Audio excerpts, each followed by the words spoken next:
Iko Nini episode 98 na episode 98 lazima ni dedicate to like my favorite hip hop album of all time, Moment of Truth, Gangsta.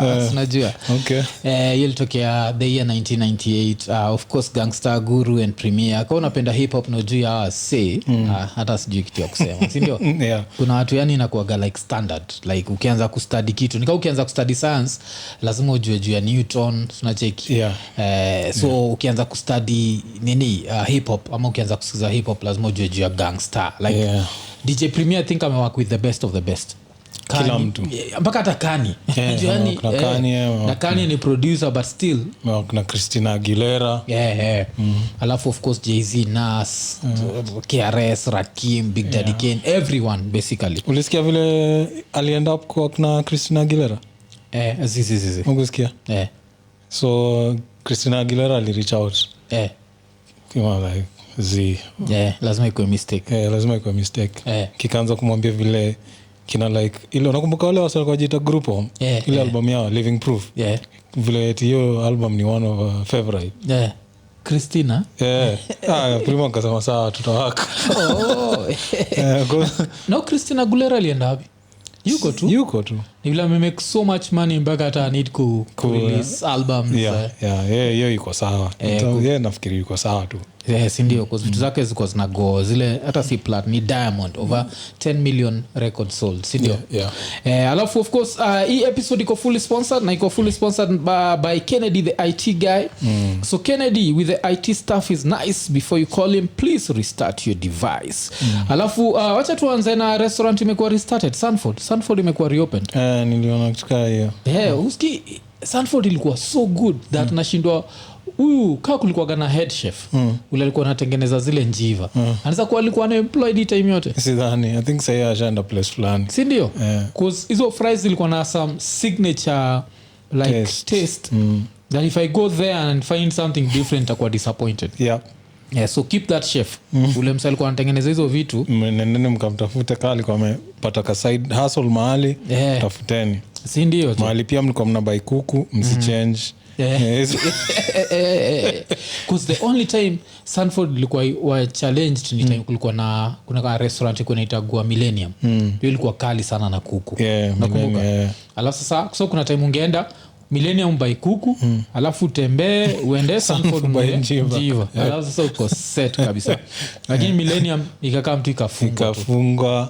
But before ifungwe kuna vile ilianza kuni hiyo kuku yao nilianza kuishuku yani. Kuna time unaenda hapo na by kuku iko na harufu nyingine unashinda kudishi.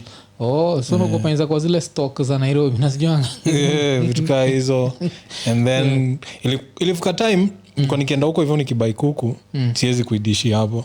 Lazima nikamnayo home nirushe tena kwa ka grill niwakishe tena for another 20. Sikuwa yani nilikuwa naishuku tu mbaya. But ilikuwa nikituwezi get away from. Yani nilikuwa nataka ilikuwa kubwa. Hizo kuku ilikuwa nashindagwa. Alafu kama mtu akafunga. Hapo unajua time hakuwa na social media. So hizi jua kai ilikuwa a crime was committed because it didn't make sense. That place was always packed. So lazima ingekuwa maybe ilikuwa profitable but you never know with this story. Alafu acha to go back to Nyandarua. Tulibonga jua na Nyandarua earlier this week. Acha turudi tena. So Nyandarua last time tulibonga jua mse fulani alikuwa anapika samosa za dogi So this time kuna kamse kaliokoka. After kamse kuokoka kakaishia church. Alafu alienda church na gunia zimejaa weed worth 1 million shillings. So alikuwa nasema like yani alikuwa ni 20,000 rolls na kila roll ni 50 bob. Nacheki. So watu ni interesting hapa nje jo. Msali aliokoka alafu kitu pia ni bamba na story after kuokoka asijuka hizi raya zingine kwa nadunazo busy zilikuwa ready kuokoka but alizitaja. Sika video of course pia ziokoke. Alafu wakapeleka so weed ilipelekwa church alafu after ipelekwa church ikapelekwa police station. Alafu najua Makarios walidu nini? Waliarrest hiyo ninja. Walienda kwa backyard wakaanza kuiban. So watu wako hapo. See of course these people are getting high. Always niambia. At just because you are burning it there.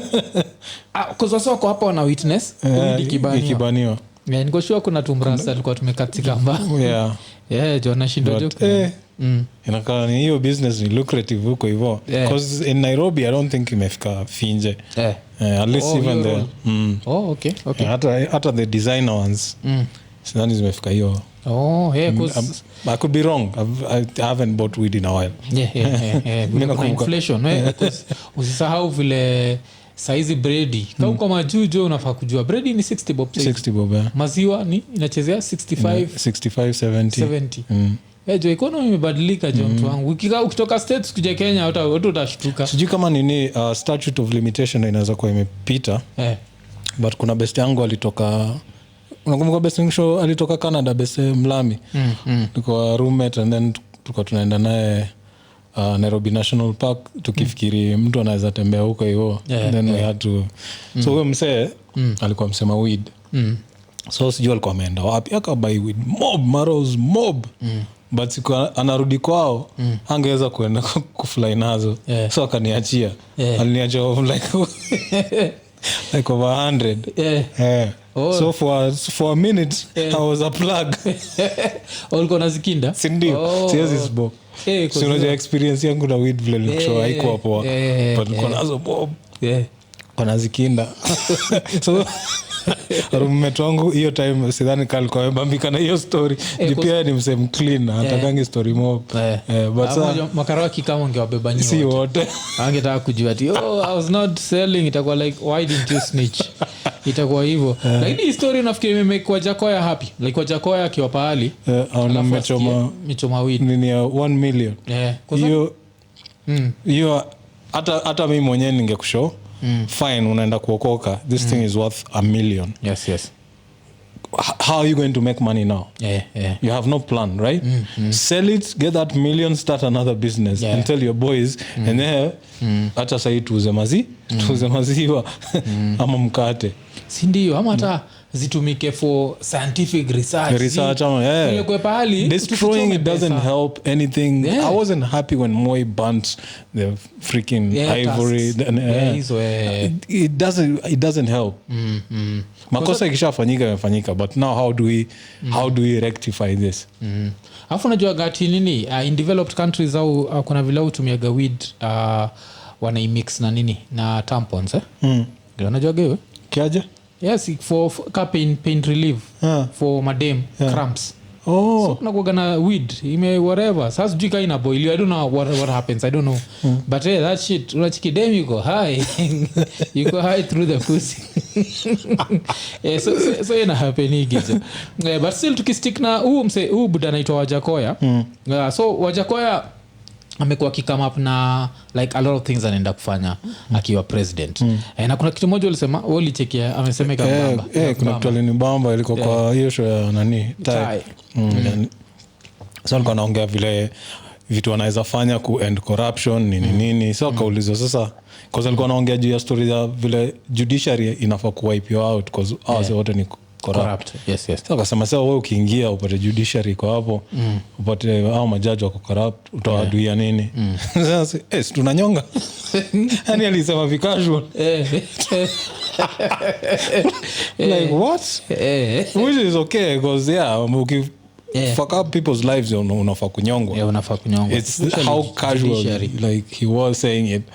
Nikaa shaifikiria kitu for so long yani nikaa kuna watu wako nao kwa kichwa tayari wale nikiingia mnanyongo. Kwa sababu nikicheki wasema kwa kishata interview zake like ile the first time vile alitoka majuu from exile. Alikuwa clean shaven sijui nini nataka kujua hii love for weed most probably try weed akiwa majuu then akakama hapa kwa nini so lakini kuna history moja ile pia iko kwa news ile alikuwa anasema ati tunafaa kuanza as a country snake farming alafu sasa tuki get hizi snakes alafu tunaziuza ziende kwa countries zingine and this is where you lose me personally because first of all mimi na nyoka hatusikizanagi Mr. Gagi nyoka hata kuiona kwa picha hivi kama vile wasomezoeaga ukiwatch show unaona picha ya mnyama kama vile Zaga kusema panya buku na iona nyoka utaona kwa Iko Nini nyoka unishtua aje like yani that's number 1 afu number 2 vile alisema alisema very disrespectfully to the Chinese. Like ati we will farm snakes, then we'll just give them to eat and then ask them to offset our debt. Give them to eat, give the Chinese to eat, then ask them to offset our debt. Are you serious? Kwa nafikiri Chinese wamekaa pale wako hii mwaka mazee nyoka ni ngumu kupatikana. Acha vile si waga na drought haikunyesha hii mwaka. Alafu hiyo concept give them to eat ni kama tutakuwa tukishika nyoka tunaenda pale kwa Chinese embassy na like ni aje punguzeni debt like racheki. Alafu kwanza kibonga juu yake akona bonga mpaka juu ile line ati we can extract the poison and then tuwapatie wakule. And I think like hao wenyewe do you think hata ukula zile poisonous? Cuz mimi nafikiriaga au penda hizi big. Yeah. Na hizi big as poisonous yeah. Hizi akina mapython. Hizo ni kukula tu watu. Ka ulicheki story ili happen majuzi maju ile kuna family kwa imekeep nyoka carpet. I fucking hate that family. Ulisikia story? Ile kama wakacha mtoi na nyoka. Of course mtoyaga dedisho. Yeah. Like how stupid. Yani white people were gone some. And it only white people white peopling. Yeah. Like how do you can't do that. You can't, and then you're there on TV talking hata analia. I'm like unafaa kuarestiwa first of all. Yeah. Kuna pets zingine ufai kuwa nayo. Mimi nakusho hata nikiwa na pet dogi hizi dogi kubwa hizi Rottweiler na niko na mtoi mdogo kuna hata kuna age hazitakuwa waki-interact at least not when I'm not around mpaka grow to some certain level and then cause unacheki dogi paka ikiona mtoi hiyo wasimu ni mtoi kama mtoi wake so vile itacheza naye ni vile inacheza na mtoi wake so unacheki vile watoi wakiwa wadogo there's some parts of their body are still like developing. Zinakuwa hata ni soft ukifinya so imagine poa dogi imegonga kichwa mtoi cause hiyo as far as they are concerned hii inafaa kuwa kaa mtoi wangu but mtoi wake waga iko hada kushinda mtoi wa human. So kuna vitu mimi wana watu wakikaa watoi kando ya paka nini what are you doing? Cause vile paka unajua hawa ni mauzote wakakaa sisi so kuna time inafaa kucheza na toi na kuna time na punish mtoi juu anafanya kitu ya ujinga so unapata mtoi kama ni mdogo ana grab paka at some point hiyo paka itakuwa frustrated itadukale kapoka acha ujinga usijiko ushaona hizo za paka wakakali hiyo like wakatupa alafu inakuacha so imagine imechapa mtoi kwa kichwa ama hata imerarue ngozi those are things utaki mtoi through so kuna vitu zingine walami ufanya wenyewe si una alafu unajua kuna hizi madogi pia uchizi especially hizi Rottweilers hizo uchizi so na ukiwa mdosi enough to have dogi around your kid lazima ikuwe ni hizo exotic unajua umbwa koko ujua umbwa koko wa respectful inaweza kosa food itakuwa tu iko nje ki starve to death Unacheki? Sasa kwa respectful man. Ziko tu uko nje na hakuna kuchizi. Hizo zimezoea shida. Sina kusho ile my former boss ilichizi ikabite mtoi wake. Ndio wakai-put down. Ilikuwa Rottweiler. Alikuwa nazo mbili. So hiyo moja ikachizi. Wakahave ku-put down na hiyo nyingine akapatiana. So sikuziana dogi. Hizo watakata the owner at some point. Chizi tu. Mimi nakumbuka kuna siku tumeenda hapo kwao. So akona sio vile wadosi huishi how big alafu kuna backyard alafu sasa on the other side una overlook hiyo forest mboga inajiita hii iko hapa nini karibu na Chiromo hiyo ni Karura I think in Karura so una overlook hiyo forest so ni compound big so hizo dogi ucheza huko but as soon as tumeingia kwa hao imetuona kwa hiyo balcony zinakaa mazi kujangeti aggressive na kamtu pole inapita juu kuna barrier hivi haezi vuka inatuangalia inaenda hiyo side inainua mguu moja inakojoa hapo inatembea across inaenda kwa hiyo place nyingine inainua mguu inakojoa hapo so mdosi anakushow hizo kona mbili try as much as possible usiende kuziavoid Okay, interesting. Like itachukua za provocation. Hiyo sasa inaonyesha tushaonyesha na wewe uko hapo, mimi niko hapa. Ukikama hapo hivi sijui unakamkudu nini. So lazima speak dog. Wow, shit. Wase wa stima, wale wase ukamkata stima. Walikuwa wanaambiwa tu kabisa ukifika kwa gate, just try to make sure umeongea na mtu ndani. Huyo mtu akikam vile mnaongea naye mkue usionyeshe nikao uko aggressive. Juu itaona nikao unataka nini owner wake, si yeye sasa. You can't talk to the owner ukishout. Asenza kwa like stima mwezi mmoja umetumia units ngapi? Ati last time ilikuwa nini? Anakusomea. Ilikuwa 300.2 na saa hizi ni 303. Umetumia 2.8 peke yake mwezi mzima. Sikuja ingia kidogika. Hapo kusoma bill ni shida. Hapo mkienda KPLC mnaomba like ende. Yani dogi waga intelligent kiasi. Juu hiyo ni place moja. Alafu kuna place nyingine ya Lavi ilikuwa ni compound ya Mlami. Ameturent ya ka space, tumeka ma container hapo hivyo ka ofisi. So zilikuwa 3. Hizo I think hata ushaziona kwa Facebook yangu. Picha nimepiga na dogi zingine 3. Moja ni Rottweiler, hiyo nyingine ni sijui ni breed gani but slightly smaller than this. So zikipatiwanga food, hii Rottweiler inawekewa first. Ndio hizo zingine zipewe. Na zimetoshana in size. But ukiweka food hizo zikuje zikule kabla ya hii zinaweza dedishwa. It's as simple as that. Na iko aggressive haifanye nini. Kikamka ofisi ilikuwa inakampaka kwa ofisi yetu inaingia inapo hapo tunaambiwa tulieni tu haitafanya chochote. Itanini tu. Ukiangalia vibaya mnaweza kosana. Tunacheki. Alafu sasa this is a funny part now when the owner, cause hiyo time tulikuwa hapo owner hiyo place alikuwa anaweza kutravel anarudi after 2 weeks. Wacha owner harudi. Yani dogi inakuwa saka mtoi ina chizi yani ile story yote ya ukali imeisha.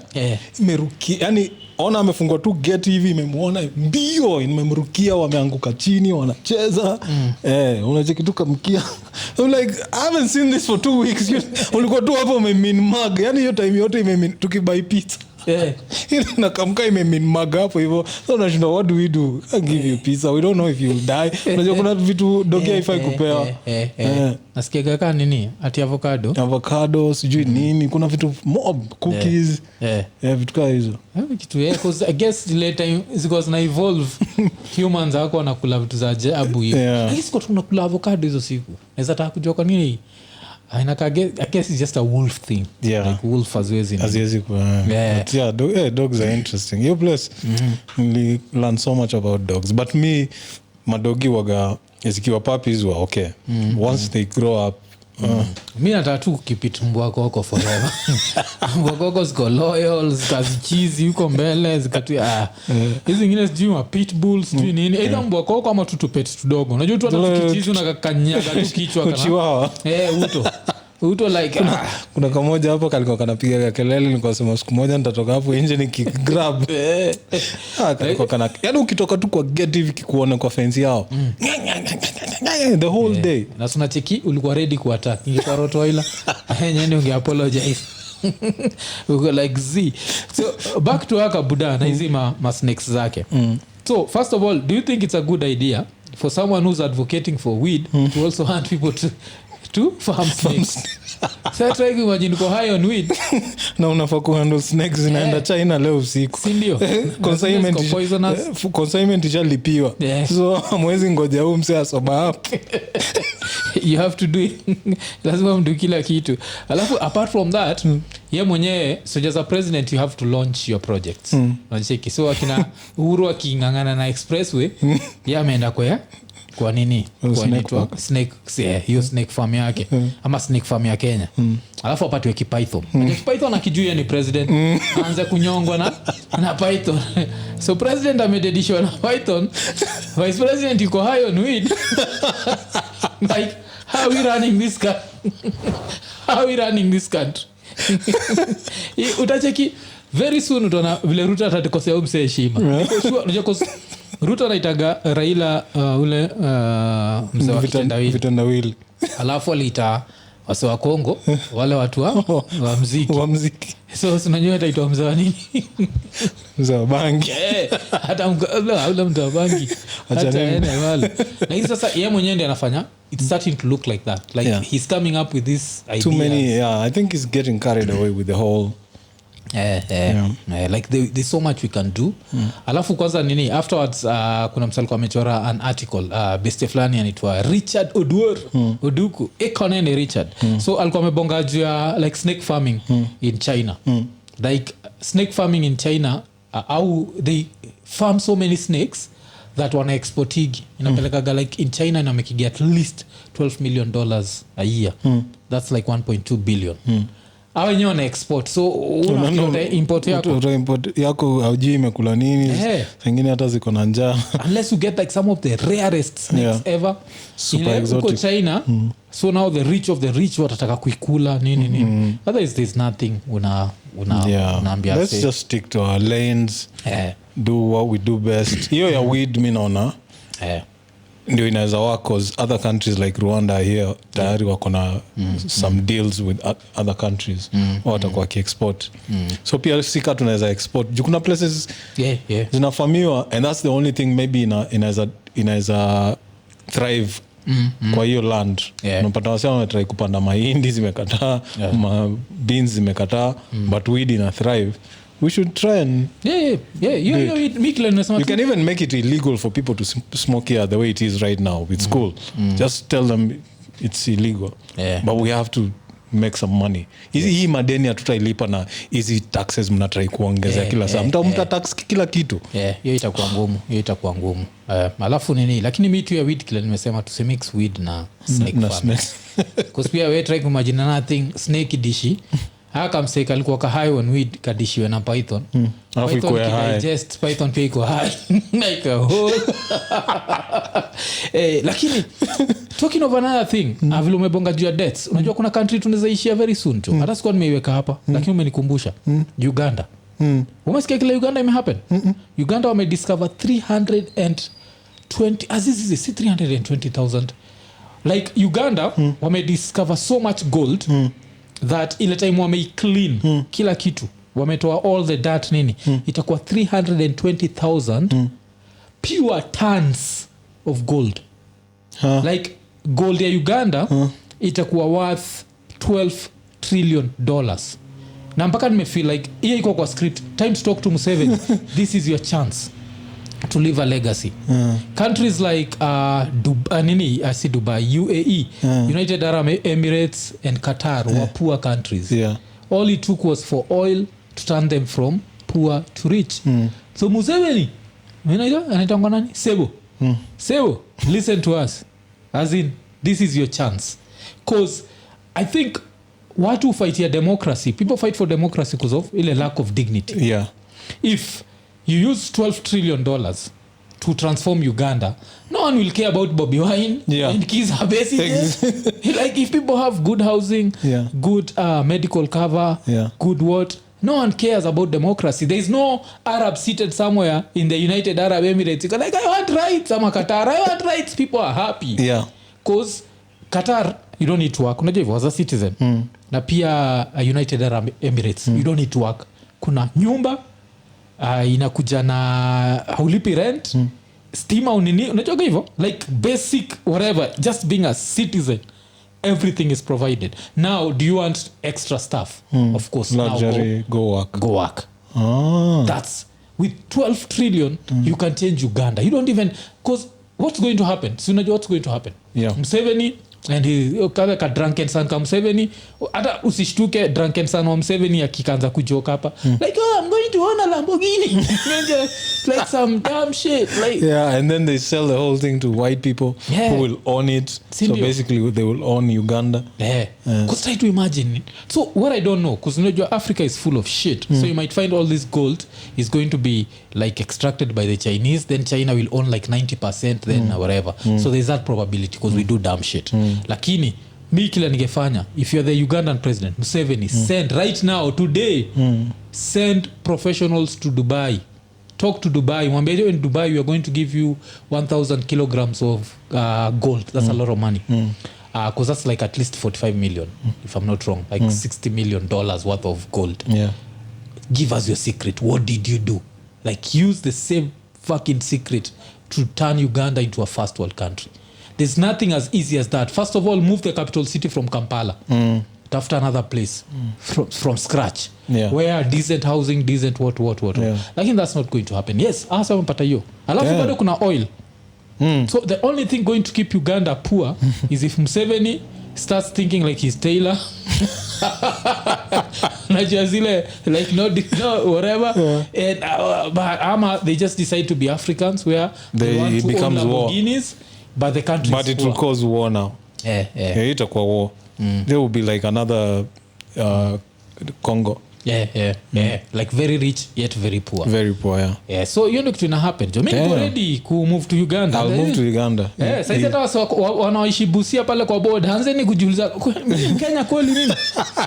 Mimi kwanza ulisikia hiyo story nani alitupatia hiyo story? Kuna msali tuambiaga kwa border ya Kenya wasoaga na ID mbili. Unajua hivyo? ID ya Uchi na nini, I think it was Mtua Abel Mtua because this is the chance man. Kuna ID ya UG enda huko, he's going to turn into a first world country. Unajua as in personally I'm hoping that Museveni is not that dumb. Unajua like at some point you have to know you are rich enough.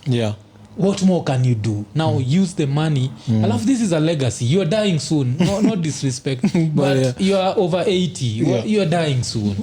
Do something before you die. Let Uganda isikue like Ugandans are thinking of you the way nani mother uitwa nani mother anaitwa nani Stella Nyanzi ilosema like Museveni's shriveled penis is raping Uganda.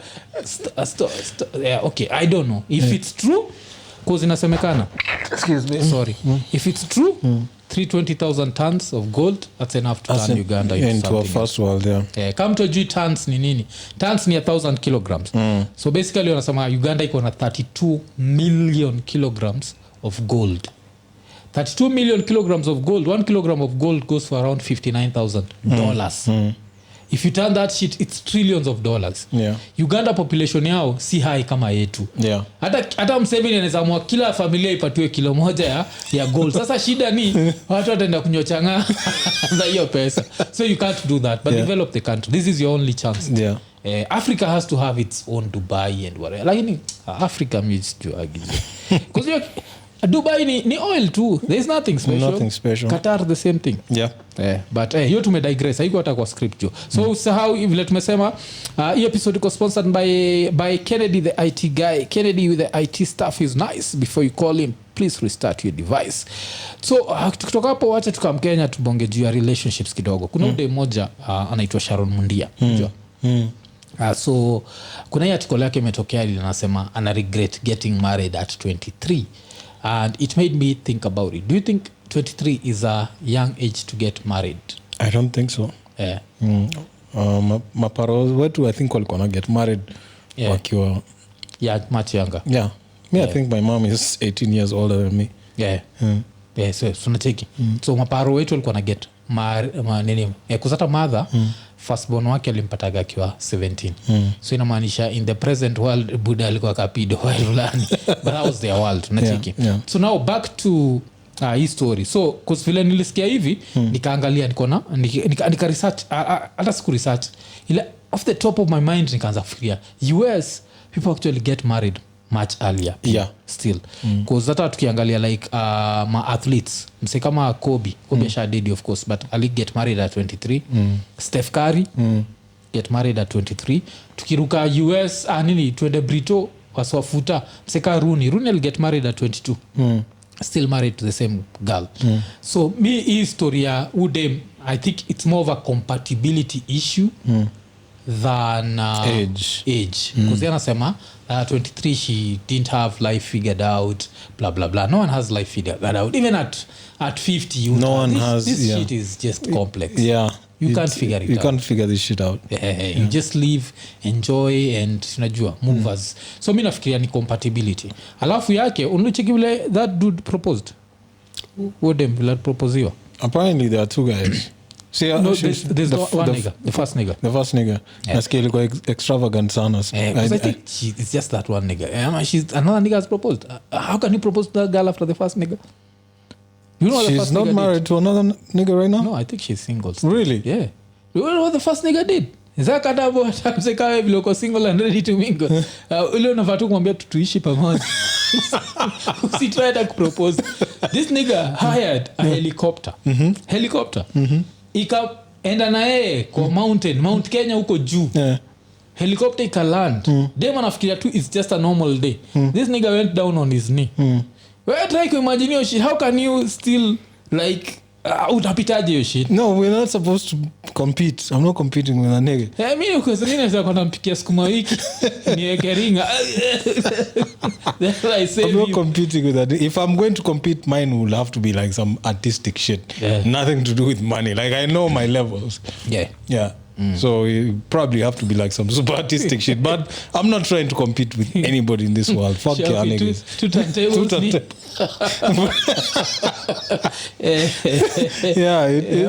We'll have to be like some super. Because after a helicopter, now what do you do? Like it has to be a yacht. Nigga, I hate being kwa maji. Unateki. Yeah. Alafu pia kitu ingine, I feel like you waga put pressure on girls. Like some proposals are too extravagant that the girl might say yes and she's not supposed to. Yeah. Sindio? Yeah, maybe she didn't want, she wasn't ready. Yeah. Like ukata unataka nini? Wacha ni haya expressway, nilipe watu at all. Alafu nifunge highway niko. Do you marry me? Then you go like shit. Reyes go then you go like yes. Unajua it's bullshit. Like okay, so there's that level where I feel like no msee most probably there was no compatibility. Alafu najua that's number one. Alafu number two, I feel like mkifanya hivyo it stops being a private affair. It becomes a public. Like now all of us are involved. Yeah, we're all involved. So we feel like we have a stake in it. Yeah. Any small thing that happens, we have to know. Mlitujulisha juu ya hii, hizi zingine zote mtatujulisha. Mlikula nini jana? Mlifight juu ya nini jana? Is he laying the pipe right? Alafu apart from him laying the pipe right, if I propose to you on the mountain, you better stay wet. Hey, how am I supposed to turn you on? I've already turned you. I've done what no other nigga has ever done. Better stay wet. Try kumajime propose uka alafu nenda uka amekauka unashindwa kanendaje tena. So but mimi nafikiria hata tukitoka mimi nafikiria ni compatibility. Because tukiangalia stories of compatibility, two people who I think are actually very compatible ni these dudes, akina Kabiwa Jesus. We talked about them in Kazaka, like this is the dude who screwed his cousin. Nakumbuka. Okay. And I think they're compatible because of the name Kabiwa Jesus. Like where is there more incest than the Bible would? By the way, let's think about hiyo shit ndioga iko na incest like to the fifth power. Sindio, you can't start off as brothers and sisters and then you have families. Alafu kitu fani ni Genesis. Yani incest inaanza tu kwa Genesis. Yani cause cheki Adam and Eve, sindio? So Eve Adam loses his rib and Eve shows up. Sindio?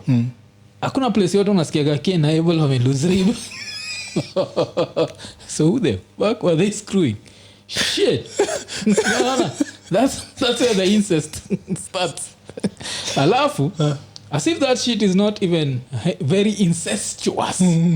Kuna ira inaitwa Lot unajua pia inakuwaga kwa Genesis bado.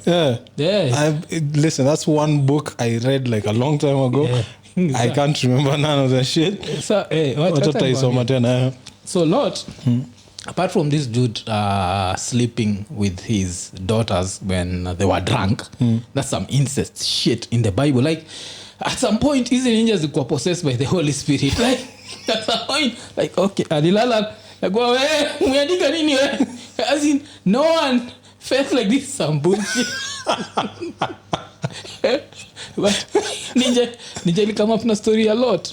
ilikuwa like the sickest nigga ever. Do you know something else ilikuwa kwa hiyo book ya story a lot? Kuna time Lot alikuwa kwa keja. This is before him sleeping with his daughters and this is some like sick shit. So Lot yuko kwa keja and he was with angels. And then ninjas zikasikia Lot yuko na angels zikakuja huko nje and they wanted to have homosexual relationships with the angels. Hiki tuko kwa Bible Joseph. Sija kama mna this shit.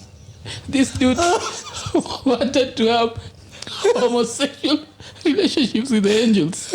So Zach nafikiria maybe si ninjas zilikuwa nje. Alafu najua curtain imefungwa, shadow za angels. Nika angels.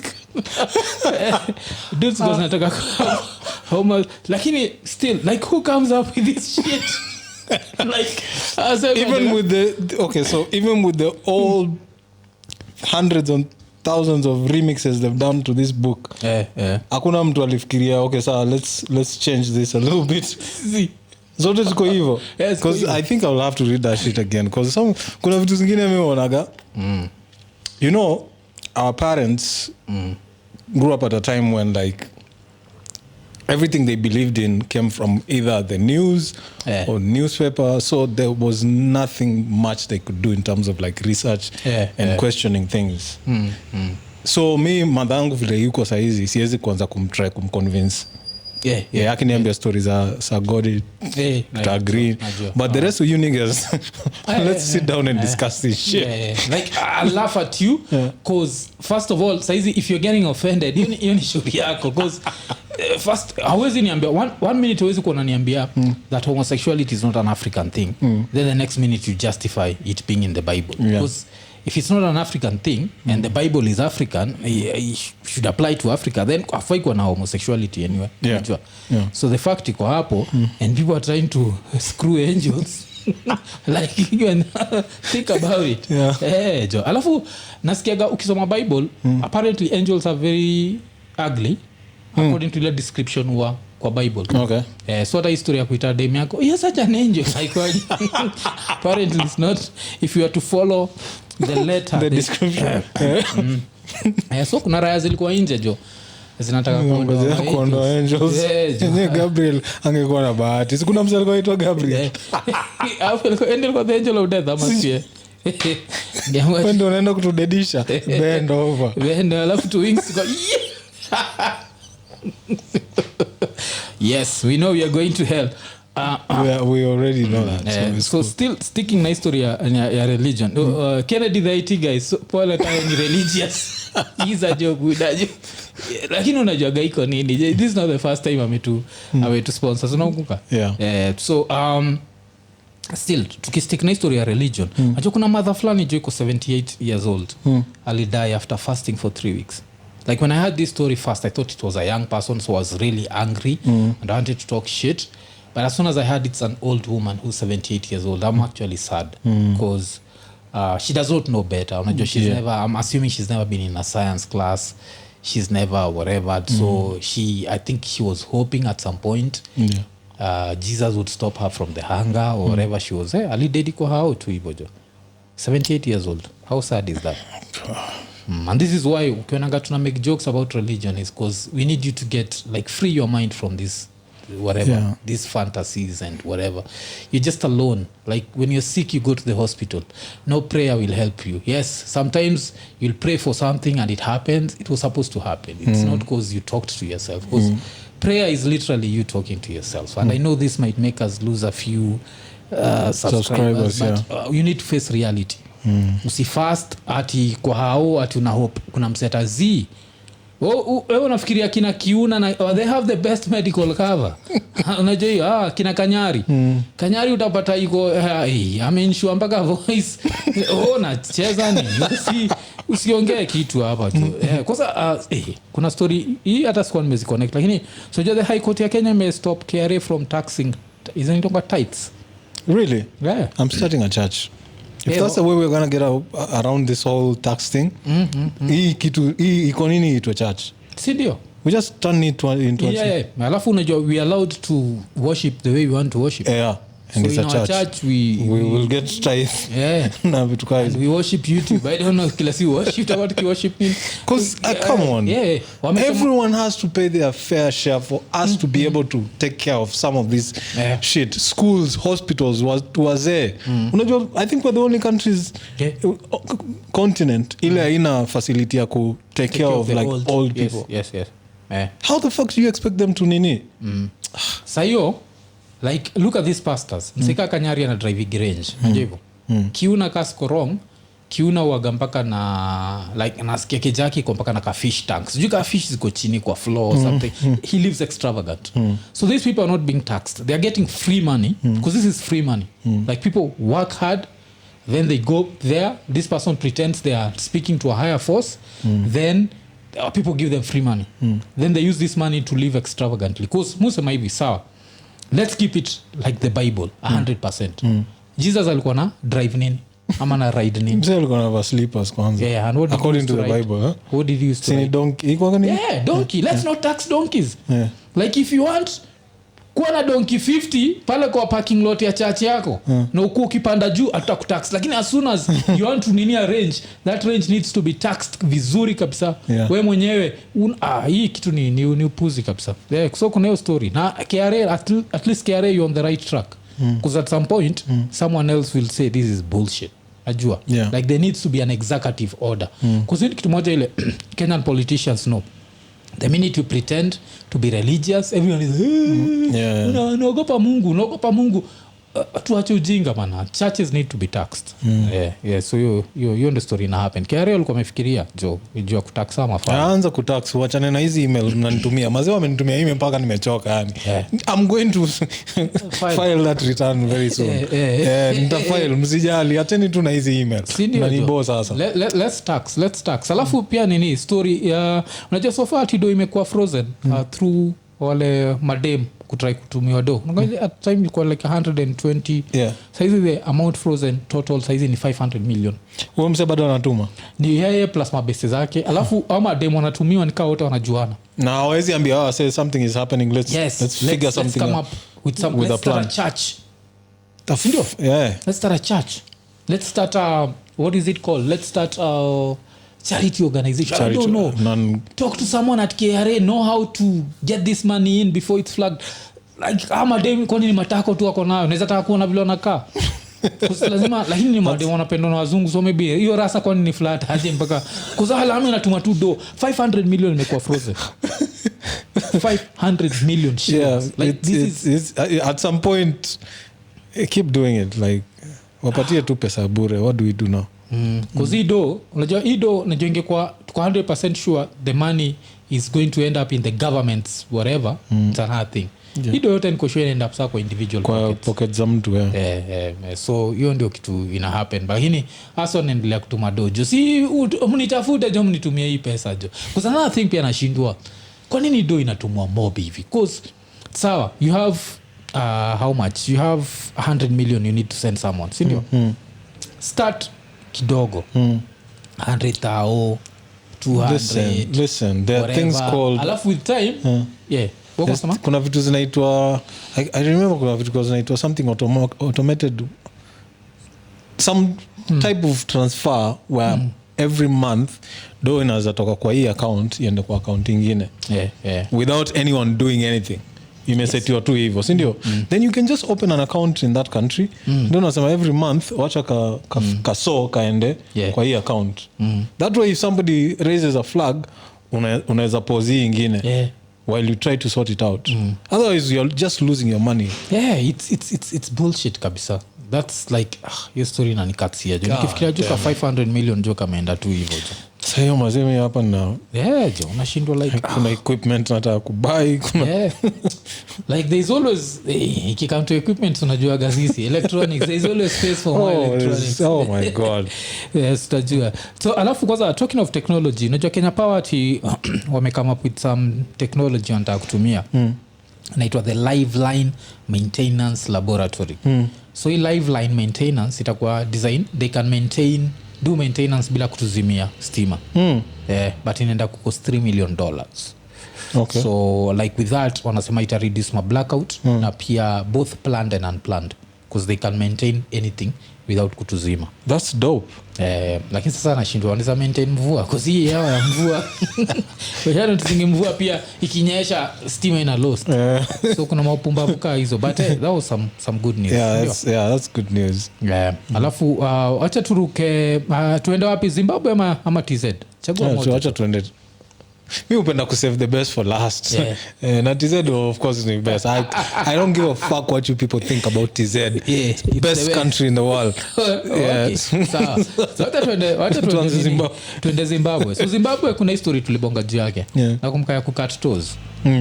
Ile raia ilianzisha hii rumor iko arrested. Imekuwa arrested, inaitwa David Kaseke. Ilikuwa arrested. Unajua kwa nini ilikuwa arrested? For tainting the image of a country. Yani ukitaka kujua country imesota, country design, if a whole country can worry about its image hiyo ndio unajua umesota. Cause check place ka states wataona chapwa risasi, hakuna mtu ameworry ati this is tainting the image of this country, no one cares. So ira imekuwa arrested for tainting the image of the country. Alafu unajua nini msee alisema arrestiwe ni nani? The information minister. Unajua information minister anaitwa nani? Kindness Paradza. Kindness. So that dude was like literally don't take my kindness for weakness. So ira yao alisema hivyo like since anzisha hii rumor ya kunini toes ati watu wana associate nini Zimbabwe with toes being cut. So oh shit. Unajua it started out as a joke. Unafaa kujua where you live, don't just start bullshit. No. And then the other thing me I don't know, I think living in Africa waga inatufanya yani freedom yetu waga hatuna freedom cause kuna kitu ya watu wanafaa kujua what I say and how you interpret it is it's your problem. Is your problem. So umse alisema kitu the masses ran with it. That's si shida yake. Wewe unafaa kuwa na akili kujua kitu kaa hii ilikuwa joke. Minister wote pia watokee vile uko unasema kutoa socks, watokee watuonyeshe.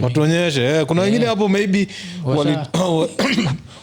waliuza few toes. Nothing happened, so wamejam because hawezi toa socks. So David Kaseke, we wish you freedom because it's bullshit. It's bullshit. It was a joke. Everyone knows it was a joke. Zimbabwe, don't be like that. Utafanya sasa tuharibu sasa image yako vizuri and you can't come to Kenya and do shit to me. Fuck you, I got uhuru with me. We don't protect. Because seriously, it was a joke. Tunafaa kurespect watu wetu kiasi. Plus like if people could sell toes for that would be good money. Funnily enough, it's not like you need all toes. Like what I'm saying, choice like all toes and poverty ama a few toes gone and living well. Basi wengi hata nini the only time za kuwa shida ni sehemu nyeti, kilomita tuuze sehemu nyeti takuwa like hey unless inauzwa kama msichana ile nauza na baki nayo otherwise anything else can be sold. So mse alikuwa arrested jo. So tukitoka hapo hata basi tuende TZ. So in TZ kuna mse moja anaitwa Harmonize. So Harmonize mse alikuwa killed juzi. Harmonize aka Tembo. So jawa se wote kama animals. So Diamond anakuwaga simba. I think Diamond aliwapatia gezi majina za okay. So Diamond ni simba, Harmonize ni tembo, alafu Rayvanny ni chui. Inakuwaga hivyo. Haujichocha kabisa. So Harmonize alikosanaga na udem. Alikuwa na dem yake fulani. Alikuwa anaitwa Kajala. I think we mention his story ile time ilikuwa inasemekana Harmonize because Harmonize alikuwa anakatia Kajala but Kajala iko na daughter yake anaitwa Paula ama Paula. I guess in TZ maybe anaitwa Paula. So Harmonize apparently akishaachana na mother alikuwa anaenda pia na try kuchat daughter. Kulikuwa na story ati anakula kuku na mayai. Alisend paka nudes zake to this girl. She was disgusted. She never gave it up to him. So after your story ilipuke waka separate. So Harmonize na Kajala waka separate. And even around the same time aka kadota kale Harmonize alikuwa na try kukatia kakaanza kukatiwa na chui Rayvanny. So paka akakuwa na Rayvanny for some time. They were doing that bitch shit of wearing same outfits and fuck that shit. so walikuwa na do all that, but unajua in that country it's such a big showbiz business that I still respect it as much as I think it's bullshit. Yeah, but I still respect it. So now back to, so the story was this dude is sending nudes to this woman's daughter, which in my book is unforgivable, Lama, if it's true. Yeah, it's So the woman nini ended up dropping the dude, sindio? Ama inaitangwa nini ile dumping the dude. Yeah. But saizi the dude went out akakatia madem kadhaa huko na pale. Yeah. But he could not, those girls could not make him happy. So he was like, I need you back. So ushaona huo dem, unaona huo dem ama stroke ma. Wachikizo ma thighs. Yeah. Thick thighs save lives. So hii ninja ikajitetea, unajua vile ilifanya? Ilienda ikachora, ilichukua billboards jo. This is a forgive me, imeka billboards TZ. Apart from billboards, udem apparently Range Rover ni ndaya napenda. Ilimbaia range 2 jo. Namba ikaeka number plate imeandikwa udem Kajala. So eventually the girl was like, I forgive you.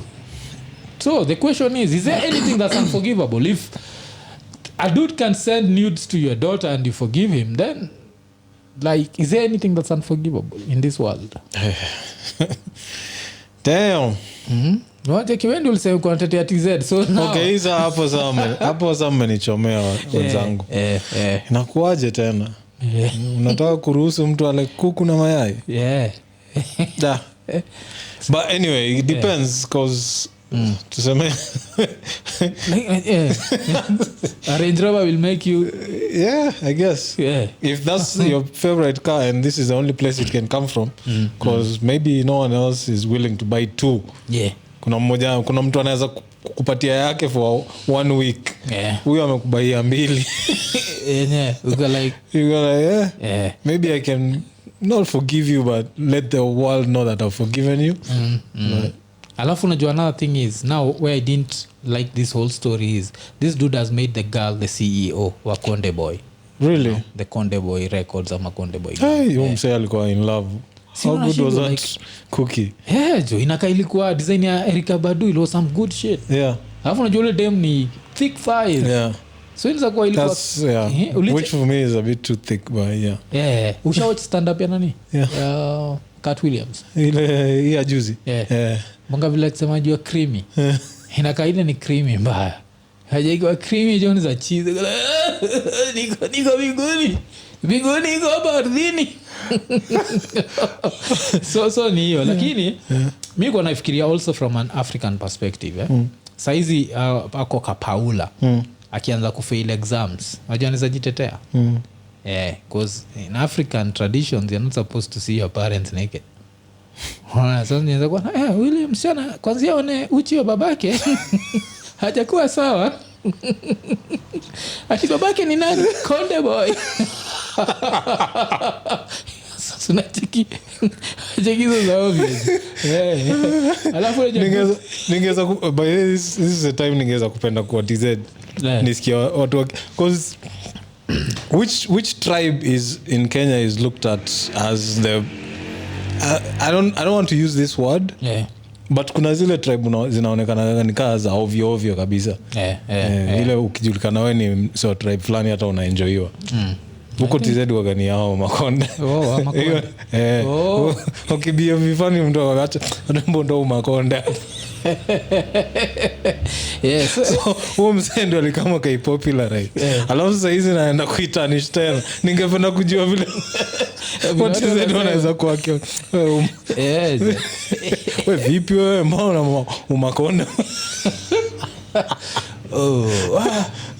Lakini hizo hata kama ni showbiz. But it gets interesting. So sasa hizi huyu Paula ashaona dick ya Harmonize na mecheki dick ya nani anaitwa Chui. So this would be a very interesting conversation because just dudes unajua nataka kujua like who's the shit. So try to imagine Paula kanauliza Chui like yani ni Chui mwenyewe anauliza Paula like saa kati yangu na Harmonize nani ana kifaa kikubwa mdudu wewe na mdudu mkubwa inaitwa mdudu. Oh shit. So anaweza uliza hiyo. So try to imagine your conversation.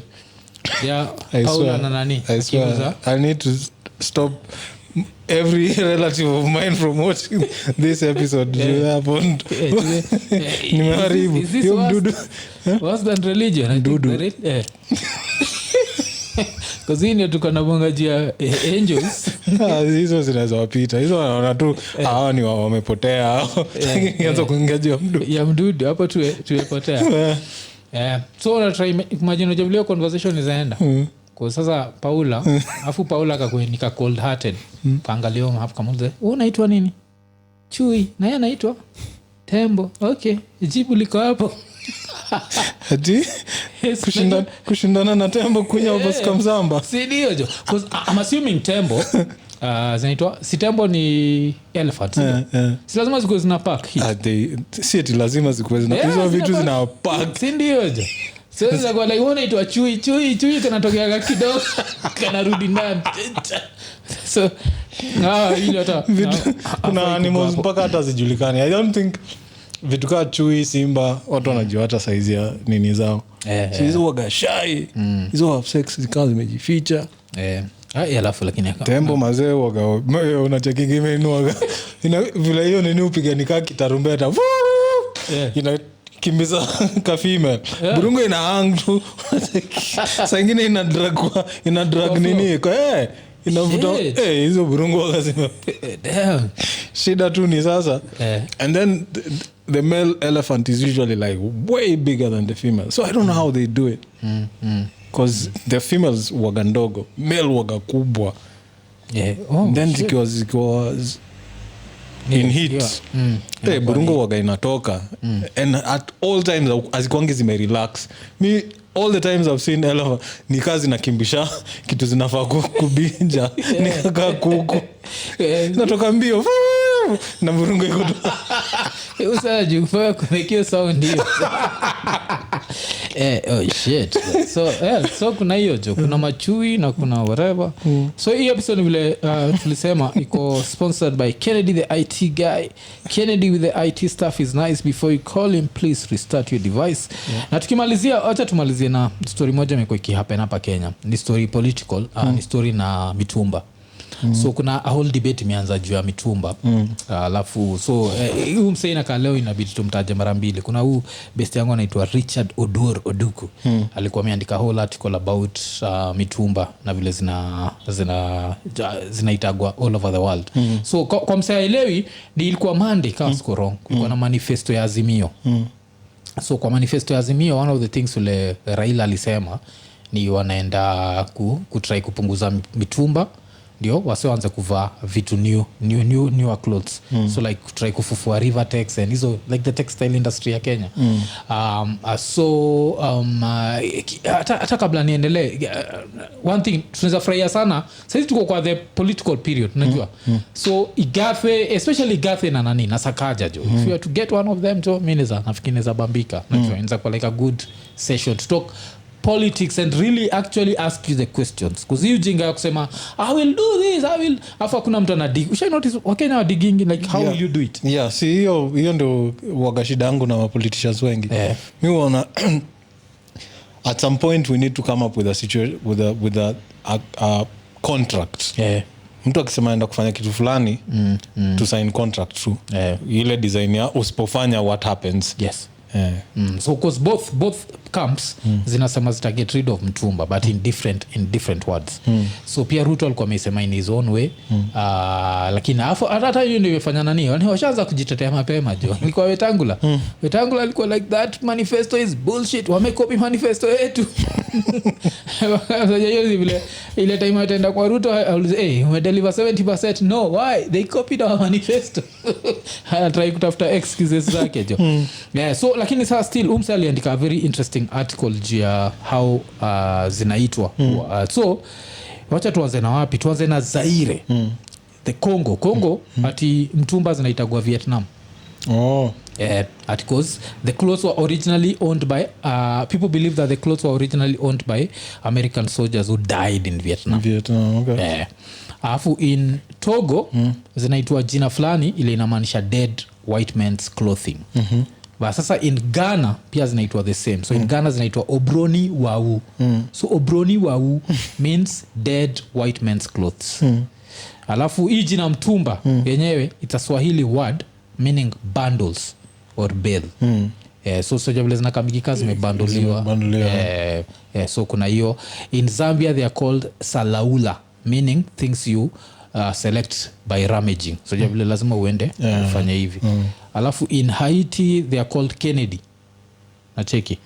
So in Mozambique they are called calamidades. So hizi calamidades ni kitu inamaanisha clothes from people who died in Europe. Nacheki. So ni interesting jo. So apparently but views zangu na mtumba ziko zinajulikana. Nishaisema hapa kwa hii podcast before the politics hata zianze. I think last year kwa one of our episodes tulisema vile watu wengi wanavaa mtumba because of nostalgia.